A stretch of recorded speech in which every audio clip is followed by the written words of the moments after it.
যে কোনো কাজ যদি পরিকল্পনা করে করা হয় তাহলে সেই কাজ অনেক দ্রুত করা সম্ভব হয়। কিন্তু আজকে যে কিভাবে সারাদিন কেটে গেল বুঝতেই পারলাম না। কি করব সকালে উঠে সেটাই বুঝতে পারছিলাম না। রান্না বাদ দিয়ে সবকিছু ক্লিন করে নিলাম। তারপর বলেন, কেমন আছেন সবাই? আমি তো ভালো আছি। বাসায় ফ্রোজেন রুটি করা ছিল না, তাই সকালে ঘুম থেকে উঠে আগে ফ্রোজেন রুটিটা করে নিলাম।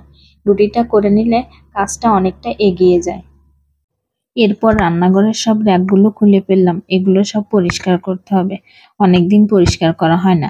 ইন্ডাকশন চুলাটা তেমন ব্যবহার করা হয় না, শুধু খাবার গরমের জন্য ব্যবহার করি। এটা একটু পরিষ্কার করে নিলাম।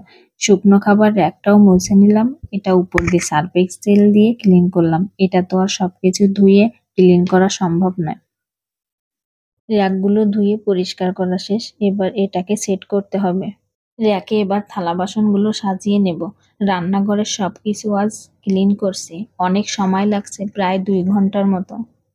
চুলা ফ্লোর এগুলো তো দৈনিক রান্নার শেষে মোছা হয়, কিন্তু র্যাক তো আর ওইভাবে দৈনিক মোছা সম্ভব না।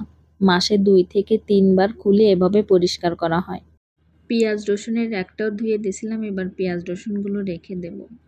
এই যে আমার পুরো রান্নাঘরটা ক্লিন করা শেষ। এই রান্নাঘরটাই মেয়েদের দিনের অর্ধেকটা সময় কেটে যায়। বেড কভারটা ধুয়ে দিয়েছিলাম। এবার এগুলো ভাঁজ করে রেখে দেব। বাইরে গেছিলাম শাড়ি পরে, শাড়িটা রোদে শুকিয়ে আলমারিতে তুলে রেখে দেব। বাইরে শাড়ি পরে যাওয়া, সেখান থেকে এসে আবার সেটা রোদ দিয়ে আবার আলমারিতে রাখতে কার কার বিরক্তি লাগে বলবেন। আমার তো খুব বিরক্তি লাগে। এই তো আমার বেড কভারটাও ভাঁজ করা শেষ, শাড়িটাও ভাঁজ করা শেষ। এবার এটা আলমারিতে তুলে রাখবো। আমি পেটিকোটগুলো এভাবে একটা মিনি ব্যাগে সংরক্ষণ করি।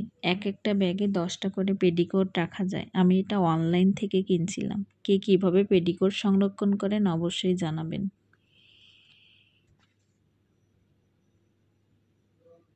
এবার সন্ধ্যায় একটু নাস্তা করে নিলাম। আজকের ভিডিও এই পর্যন্ত। সবাই ভালো থাকবেন, সুস্থ থাকবেন। Tata, bye bye.